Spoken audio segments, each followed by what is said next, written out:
Posibleng mawala ng internet ang buong mundo dahil sa posibleng pagtama ng solar superstorm. Totoo nga ba yung kumakalat na balita na magkakaroon ng solar superstorm? Meron bang sinasabi yung Biblia patungkol dito? Yan yung ating alamin sa video na ito. Maraming mga tao ang nabahala nung nabalitaan nila o nalaman nila na magkakaroon ng solar superstorm. Ngayon, ano nga ba itong solar superstorm? Ang solar storm ay nangyayari kapag ang araw ay naglalabas ng malalaking pagsabog ng enerhiya sa anyo ng mga solar flare at coronal mass ejections. Ang mga solar storm ay nagsisimula sa isang malaking pagsabog sa araw. Ang pagsabog nito ay kasing lakas ng pagsabog ng bilyong-bilyong nuclear bomb. Kapag ang isang solar storm mula sa araw ay tumama sa ating mundo, ito ay madalas gumagawa ng isang nakakasilaw na northern lights. So kapag nagkaroon ng solar storm, maapektuhan ito yung mga satellite at yung iba't ibang mga electronic communication. So ibig sabihin lang yan, kapag nagkaroon ng solar storm, mawawalan ng kuryente. At kasabay din yan, mawawalan din ng connection yung internet sa buong mundo. Ngayon sinasabi nila, kapag nagkaroon ng solar storm, mawawalan ng kuryente at internet sa loob ng isang buwan o higit pa. Ngayon ang kinakatakot ng ilan, pwede daw itong tumagal ng halos isang taon. Sinasabi na maraming maaapektuhan ng mga tao kapag nangyari yon. Ang nakakalungkot, ayon sa pag-aaral, sinasabi nila na magkakaroon ng taggutom at maraming mga tao ang mamamatay kapag nagkaroon ng solar superstorm. So ayon sa mga scientists, inaasahan na pwede raw mangyari yung solar superstorm sa taong 2024. So dahil sinasabi ng mga scientists na posible na magkaroon daw ng solar superstorm, meron bang sinasabi yung Biblia patungkol dito? Kung hanapin natin yung salitang solar storm sa Bible, wala tayong makikitang ganyang klaseng salita. Kasi nga nung panahon na yon, hindi pa naman na-discover yung ganyang klaseng pangyayari. At wala pang alam yung mga tao noon patungkol sa konsepto ng solar storm. Ngayon nga lang mas nalaman ng mga tao yung patungkol dyan kasi nga ito ay napag-aralan at ito ay nangyari na noon. At yun nga yung patungkol sa mawawalan ng kuryente or internet, wala rin tayong makikita sa Bible niyan kasi nga wala pa namang kuryente or internet nung panahon na yon. So hindi masasabi ng Biblia na mawawalan ng kuryente o kaya man internet. Ngayon bagamat walang sinasabi yung Biblia patungkol sa konsepto ng solar storm, pero mga kapatid, meron tayong makikita na binanggit yung Biblia patungkol sa kung ano yung mangyayari pagdating ng mga huling araw, lalo na nga pagdating ng tribulation, na pwede nating i-relate sa solar superstorm. So basahin natin itong Luke chapter 21 verse 25 to 26. Magkakaroon ng mga palatandaan sa araw, sa buwan, at sa mga bituin. Sa lupa, ang mga bansa ay masisindak at malilito dahil sa ugong at mga daluyong ng dagat. Ang mga tao ay hihimatayin sa takot dahil sa pag-iisip sa mga kapahamakan darating sa sanlibutan sapagkat mayayanig ang mga kapangyarihan sa langit. Itong binasa natin na ito, hindi pa ito nangyayari. So ibig sabihin, ito ay propesiya ng Biblia. Mangyayari pa lamang ito pagdating ng panahon. To be specific, ito ay mangyayari sa mga huling araw, lalo na nga sa pagbabalik ng ating Panginoong Jesucristo. Kung mapapansin nyo sa binasa natin, sinabi doon, magkakaroon daw ng palatandaan sa araw. So hindi pa natin alam mga kapatid kung ano nga ba yung palatandaan na yon na sinasabi dito. Pero mga kapatid, ibig sabihin nun, merong kakaibang mangyayari sa araw. So pwede natin ipasok dyan yung solar storm. So ibig sabihin yan, kapag tumingala ka sa langit, merong mga makikita dyang mga palatandaan. At sabi rin dito, yung mga tao ay matatakot sa maaaring kapahamakan na pwedeng mangyari dahil nga sa mga palatandaan doon sa kalangitan. Alam naman natin na itong solar storm, maraming mga tao nababahala dito at natatakot kapag ito ay nangyari. Kasi totoo naman mga kapatid, kapag nangyari yung solar superstorm, talagang maraming mga tao maapektuhan. At ayon nga sa pag-aaral, sinasabi na maraming mga tao ang mamamatay kapag nangyari ito. So ibig sabihin lang yan, sinasabi ng Biblia na talagang darating yung panahon, may mga palatandaan sa araw o kaya man sa kalangitan na hindi magugustuhan ng mga tao. Hindi natin alam, baka kasama dyan yung solar superstorm.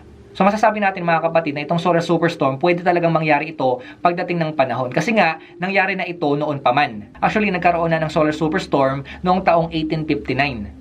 Dahil sa solar superstorm na yan, naapektuhan ang komunikasyon noon. Tulad na lamang ng telegraph communication sa buong mundo. May mga balita noon na nagkaroon ng mga spark doon sa telegraph machine. At dahil dyan, maraming mga operator ang nakuryente. Dahil din sa solar storm, nagkaroon ng mga sunog. Dahil sa mga electric current na dumadaloy sa mga telegraph wire, nag-apoy daw yung mga recording tape sa mga telegraph station. So makikita natin na kahit noon pa man, kahit hindi ba ganun ka-advanced yung technology, pero nakita natin yung malaking epekto nito. So sinasabi nila, paano pa kaya sa panahon natin ngayon? So malaking problema rin ang kakarapin ng ating mundo kung sakaling magkaroon ng solar superstorm.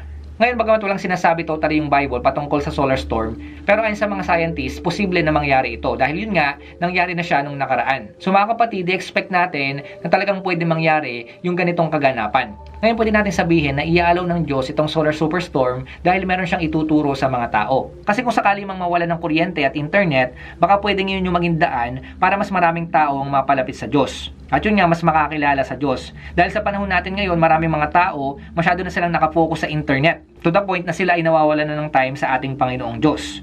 At minsan, hindi na nila napapansin yung ating Diyos dahil sa kaabalahan nila sa internet. Yung iba, pagising pa lang nila sa umaga, ang una nilang hinahanap ay yung phone nila para sila ay makapag-internet. Nalilimutan na nila na unahin yung Diyos. So mga kapatid, pwedeng i-allow ng Diyos na mawala ng internet para mas maraming tao ang mapalapit sa Kanya. At mas ma-realize ng mga tao na dapat ang pagkatiwalaan lang natin ay walang iba kundi yung ating Diyos, hindi yung mga AI o yung internet.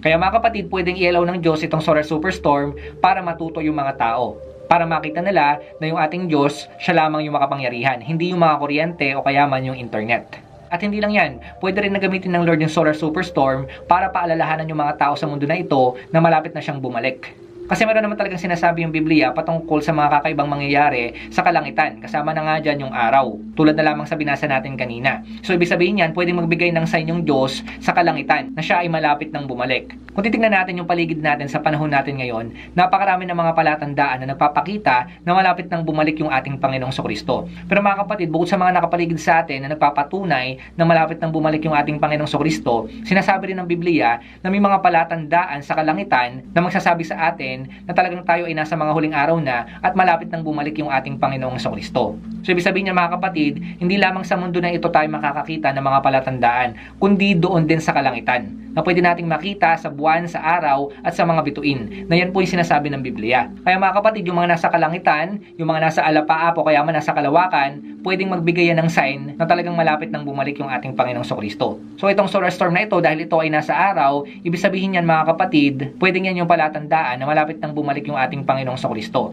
Kapatid, bagamat hindi maganda yung magiging epekto ng solar superstorm sa ating mundo, pero huwag kayong mag-alala. Kasi mga kapatid, sasamahan tayo ng Diyos. Ngayon, hindi naman natin alam kung kailan talaga mangyayari itong solar superstorm. Pwedeng bago mag-rapture o kaya man pagkatapos na ng rapture. Pero ang gusto ko lamang sabihin sa inyo dito, dapat maging handa kayo. Ano man ang mangyari. Kasi nga nasa mga huling araw na tayo. Maraming mga kakaibang pwedeng mangyari sa ating mundo ngayon. Ngayon nga, nakita naman natin, sinabi ng Biblia. Napakaraming mga palatandaan sa ating mundo, sa paligid natin, at dun nga sa kalangitan, na pwedeng magbigay sa atin ng sign na talagang malapit nang bumalik yung ating Panginoong Kristo. So dapat mga kapatid, maging handa tayo sa mga pwedeng mangyari. Maganda man or hindi. Sa panahon natin ngayon, expect natin, hindi lang mga magaganda yung mga mangyayari sa ating mundo. Dahil malapit nang dumating yung tribulation, maraming mga hindi magagandang mangyayari sa ating mundo. Kaya dapat ihanda natin yung mga puso't isipan natin sa mga pangyayaring ganyan. Kasi nga mga kapatid, sinabi na yan ng Biblia. Kaya dapat hindi na tayo magugulat sa mga pwedeng mangyari pagdating ng panahon. Ang gawin lang natin, umasa lang tayo sa ating Panginoong Kristo. Pagkatiwala lang natin sa Kanya yung ating buhay. Na kung ano mang mangyari pagdating ng panahon, handa tayo. At alam natin na bago dumating yung matinding kapighatian sa ating mundo, kukunin tayo ng ating Panginoong Kristo.